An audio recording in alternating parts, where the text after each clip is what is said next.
আপনার সহ আরো অনেকে যারা গুণী তাদেরকে নিয়ে একটা বই বের হয়েছে, সেটা আপনাকে দিতে। দারুণ ব্যাপার। তখন তুমি তো বলেছিলে একটা বই বের করে তোমার সব। হ্যাঁ। আর তোমার এই ছাদ কৃষিগুলো আছে এখনো করছো হ্যাঁ বারান্দায়? হ্যাঁ। কি কি গাছ আছে এখন? এখন তো হলো জ্যৈষ্ঠ মাস, হ্যাঁ তো এখন পুঁই শাক গাছ আছে, পুঁই শাকটা সবসময় থাকে। হ্যাঁ তারপর কচু, তারপর হলো 9টা ফুল, মানে টাইম ফুল এটাকে বলে। হ্যাঁ। তারপর হলো নয়নতারা, নিম গাছ, বাহ, এইগুলো বাহ। নিয়ে আছে। সেও দারুণ। লেবু হ্যাঁ। গাছ। এবার তুমি কোন ক্লাসে উঠলে? ক্লাস 4-এ। তুমি কার কার বিখ্যাত মানুষের অটোগ্রাফ নিয়েছো? যেমন হলো ভাষা সংগ্রামী সাবির আহমেদ চৌধুরী স্যার, তারপর ভাষা সৈনিক আহমদ রফিক স্যার, তারপর হলো আছে এরকম অনেকে আছে। হ্যাঁ। কতজন অটোগ্রাফ নিয়েছো? অনেক, মানে 500-রও বেশি অটোগ্রাফ করে নিয়েছি। এর মধ্যে এই বইটাতে আছে 184 জনের। 500 জনের বিশিষ্ট মানুষের অটোগ্রাফ নিয়েছো? জি। বাবা, কয় বছর লাগিয়ে এটা করলে তুমি? এটা মানে আমার জন্ম থেকে শুরু করেছে আমার বাবা।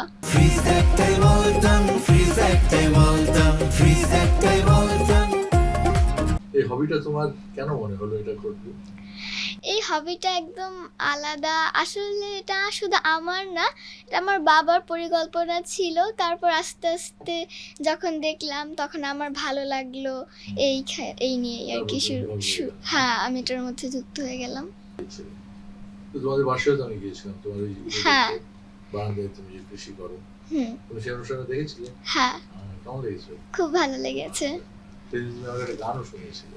গান না, কবিতা। কবিতা শুনিয়েছিলে, রাইট? হ্যাঁ। আমি সব ভুলে যাই। তোমার বইটা দেখি, কি নাম লিখেছো? আশির বচনে সারাবন তহুরা। 80 বছরে সারা বছর শ্রদ্ধা ভাজনের ইস্যু শাহিদ সিরাজ স্যার। বসো তুমি। আজকে ডেটে দিচ্ছে না? বাবা। তুমি কোন ক্লাসে পড়ো? ক্লাস 4-এ।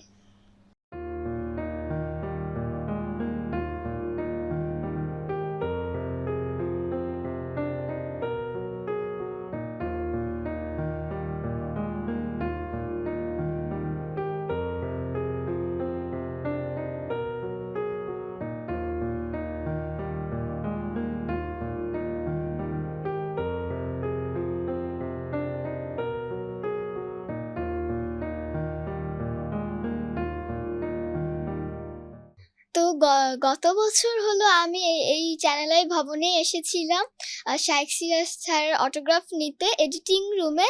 তো তার নেওয়ার আগে আমি আরও অনেকেরই নিয়েছি অটোগ্রাফ। তো সেই অটোগ্রাফ নিয়েই একটা বই বের হয়েছে 2026 সালের বইমেলায়। সেই বইটি পৌঁছিয়ে দিতেই আমি এখানে এসেছি।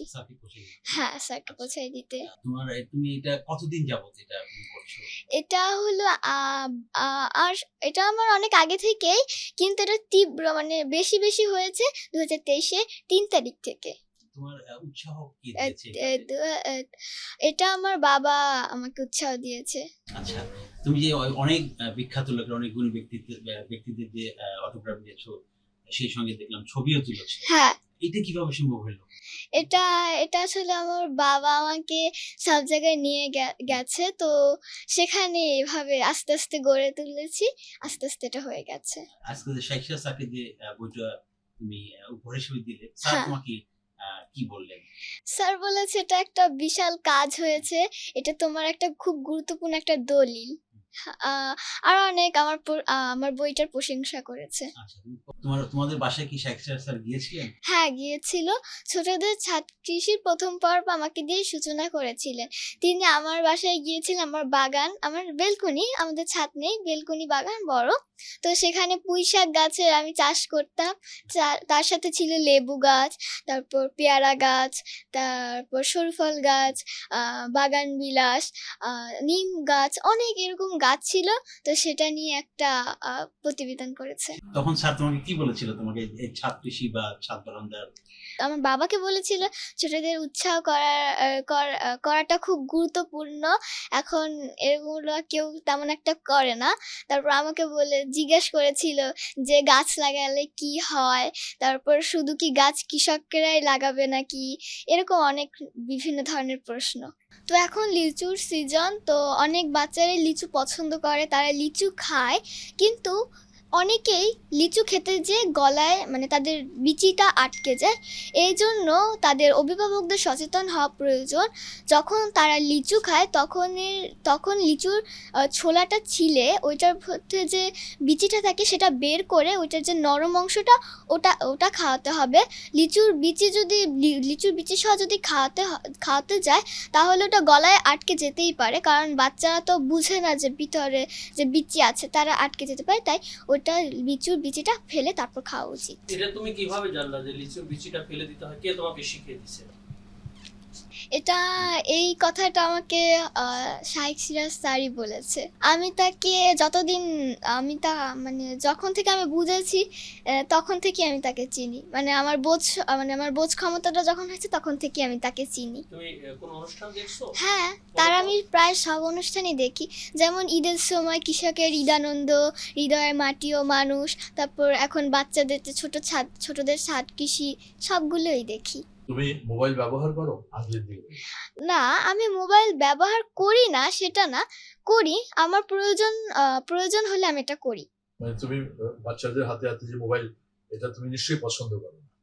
না, এটা আমার ভালো লাগে না। কেন তারা মোবাইল দেখবে?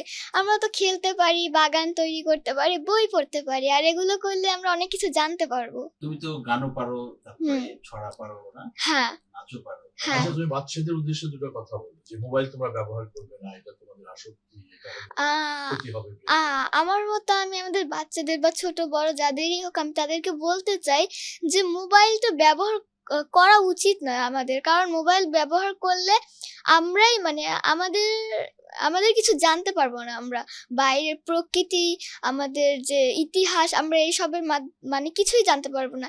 তাই মোবাইল থেকে বের হয়ে আসাটাই ভালো, আমাদের জীবনের জন্য খুবই ভালো। আচ্ছা, আজকে তোমার কার সাথে দেখা হলো আমার বাইরে? আজকে আমার শাইখ সিরাজ স্যার সাথে দেখা হয়েও আরেকজনের সাথে দেখা হয়েছে, কথা সাহিত্যিক শিশু সাহিত্যিক ফরিদুর রেজা সাগরের স্যারের সাথে। তারও আমি অটোগ্রাফ নেওয়ার জন্য একদিন এসেছিলাম চ্যানেল আই ভবনে, কিন্তু সেই দিন সে ছিল না, সেই দিন সে দেশের বাইরে ছিল। তো আজকে শাইখ সিরাজ স্যার আমাকে তার সাথে দেখা করে দিয়েছে, তার সাথে কথা হলো, তিনি আমাকে অটোগ্রাফ দিলেন। তারপর আরও সে আমাকে ছোট কাকুর অনেক বড় একটা বই দিয়েছে, যেটা আমার মতো ওজনের একটা বই, যেটা আমি জাগাতেই পারবো না। ছোট কাকু সিরিজ পড়েছো না? হ্যাঁ, পড়েছি, কিন্তু সব পড়া হয়নি। তোমার জন্য এখন হচ্ছে ছোট কাকু সিরিজের ছোট ছোট বই না, ছোট ওজন, হ্যাঁ ছোট ওজনের ছোট দুটো বই। এবং সাথে দেখো আরো ছোট্ট একটা কিটক্যাট আরেকটা তোমার জন্য মিমি। Thank you. আমাকে 2 লাইন একটু ছড়া আবৃত্তি করে শোনাও, যেটা তোমার সবচেয়ে বেশি পছন্দ। বিদ্রোহী, লিখেছেন কবি কাজী নজরুল ইসলাম, আবৃত্তিতে সারাবন তোহরা। বল বীর, বল চির উন্নত মম শির, শিরে নিহারি আমারই নত শির ওই শিখর হিমাদ্রি। বল বীর, বল মহাবিশ্বের মহাকাশ ফারি, চন্দ্র সূর্য গ্রহ তারা ছাড়ি। আমি ঝঞ্ঝা, আমি ঘূর্ণি, আমি পথ সম্মুখে যাহা পাই যাই চূর্ণি। আমি নিত্য পাগল ছন্দ, আমি আপনার তালে নেচে যাই, আমি মুক্ত জীবনানন্দ। আমি হাম্বির, আমি ছায়ানট, আমি হিন্দুল, আমি চল চঞ্চলে ঠমকি চমকি, পথ যেতে যেতে চকিতে চমকে ফিন্দিয়া তৈ তিন্দুল। আমি চপলা চপল হিন্দুল, আমি তাই করি ভাই যখন চাহে মন যা, ধরি শত্রুর সাথে গলাগলি করি মৃত্যুর সাথে পাঞ্জা। আমি উন্মাদ, আমি ঝঞ্ঝা, আমি মহাভারী, আমি ভীতিয়ে ধরিত্রীর, আমি শাসন ত্রাসন সংহার, আমি উষ্ণ চির অধীর। বলবীর, আমি চির উন্নত শির। ধন্যবাদ। তুমি আমাদের একটা গান শোনাবার চেষ্টা করবে? আমি দোল দোল দোলনি গানটা বলছি। দোল দোল দোলনি রাঙা মাথার চিরুনি এনে দেব হাট থেকে, মান তুমি করো না, মান তুমি করো না।